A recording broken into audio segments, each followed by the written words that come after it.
Paul, a freelance photographer who lives in Birmingham but commutes 10 miles by train to a studio in Walsall. I like my job. Do you know what's tedious is the commute, so I'm looking for a little bit of tech to get me through that journey. To help Paul choose the best kit, rather than packing ourselves onto a commuter train with hordes of fellow travellers, we've commissioned a lovely old vintage bus for the day at the Black Country Living Museum. Much more civilised. We'll be decking it out with the most modern of gadgets, and I'm up first. Morning, Paul. I've got something that I hope will turn your daily commute into the entertainment highlight of the day. It's called Apple One. Shall we hop on board? Let's go for it. Apple One bundles up to 6 Apple services, offering a whole range of entertainment on the go. What do you normally do for entertainment on your commute? I usually watch YouTube videos, Netflix and Spotify. Well, this bundle should provide some potential answers for extra entertainment options at a discount by buying them together. A potential alternative to Paul's current content providers, Apple One's basic subscription provides TV, music and, with Apple Arcade, gaming. Quite a wide selection here. SpongeBob, Party, Survival Z, Sonic Racing. Is that the sort of thing that would appeal or not? Not to me, no. No? No, they all seem for kids. Yeah, I think I'm a little bit too old for those games I'm seeing on your screen. Perhaps the TV Plus service, with films and over 50 Apple original series, will tickle Paul's fancy more. There's one drama here for all mankind. Imagine a world where the space race never ended. I might consider watching that. I am a bit of a sci-fi freak. That's one small step for Paul. But there's still more to impress him, including Apple's popular music streaming service, which gives you access to 70 million songs ad-free. So it's got the same amount of songs as Spotify, then? Same fine, wide range of tracks, including one of my favourites, Dolly Parton's 9 to 5, perfect for commuting. And because all this content is bundled in one package, it's cheaper than buying separate services from Apple's rivals. Google Stadia, Spotify and Netflix Basic would cost him more than £10 extra each month. That's pretty good value for money, yeah. And that would get your commuting needs catered for perfectly. I think so, yeah. And you get 50 gigs of Apple's cloud storage thrown in as well. I think Apple One, I think it's a good idea. The games, not so much, but the music and the movies, that's the most appealing thing for me. You may have found a way to help Paul save money on content, John, but my piece of tech will revolutionise how he reads whilst on the go.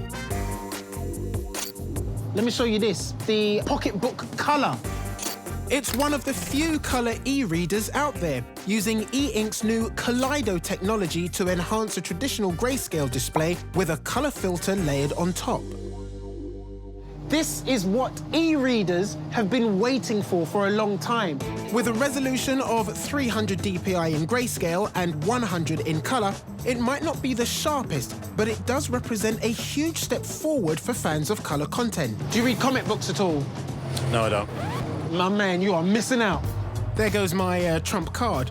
Thankfully, the Pocketbook also supports traditional e-books as well as audiobooks, which can be loaded onto the 16 gig of memory or purchased through the built-in store. How does it compare to the Amazon Kindle? It doesn't have anywhere near the same number of titles as Amazon did. Have they got any science fiction books? Yeah, it's got the science classics of Jules Verne. So we're getting there. We're getting there. I'm starting to feel 20,000 leagues under Paul's standards here. It seems pretty slow and quite laggy. It is laggy, but this is e-ink. Reflections. You're not going to have any problems with that. You look, I can shine that directly at the sun, still reading. For me personally, I mean, the resolution, it doesn't look that great. It doesn't really appeal to me. OK, I'll get off at the next stop. Otis, well, he was definitely barking up the wrong tree. I think they may have focused too much on the ink technology and not the performance. Well, that went down like a punctured bus tyre, Otis. Paul's clearly a hard man to impress when it comes to entertainment, so I'm going to see if I can appeal to a different side of his character. So, Paul, straight away, I'm spotting that you've got a very stylish man bag with you. Yeah, it's normally got my laptop inside, yeah. OK, so a high-value item, something that you would not want to be leaving on the bus. I'd be devastated. I mean, it's expensive equipment. This should help you keep track of all your items. The G-Go Global Tracker is equipped with its own SIM card to keep tabs on your stuff via the mobile network. We're going to put it in your bag, and then we're going to leave your bag on the bus. OK. I mean, it is everyone's worst nightmare. Let's stop the bus. It's a risky strategy, I grant you, but if it works, Paul will be wowed. So we're the blue dot, and your bag is the big green dot.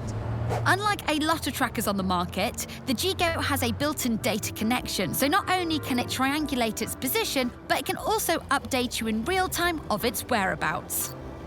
It can actually work in 190 countries. So even if you go abroad, you know exactly where it is. Once you're within close range, it also uses Bluetooth for extra precision. Brilliant. I think the range is great.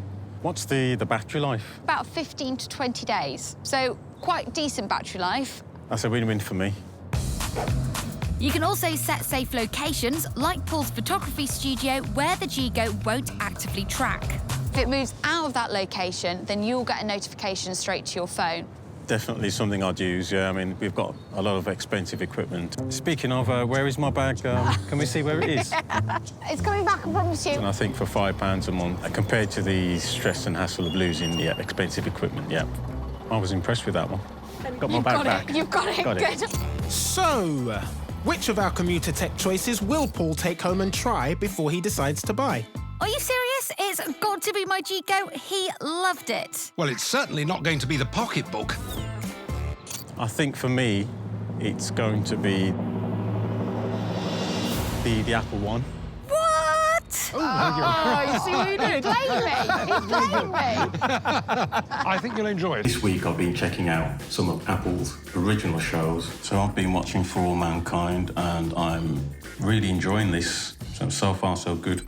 I wouldn't subscribe to Apple One for games. I'm more of a Call of Duty kind of guy.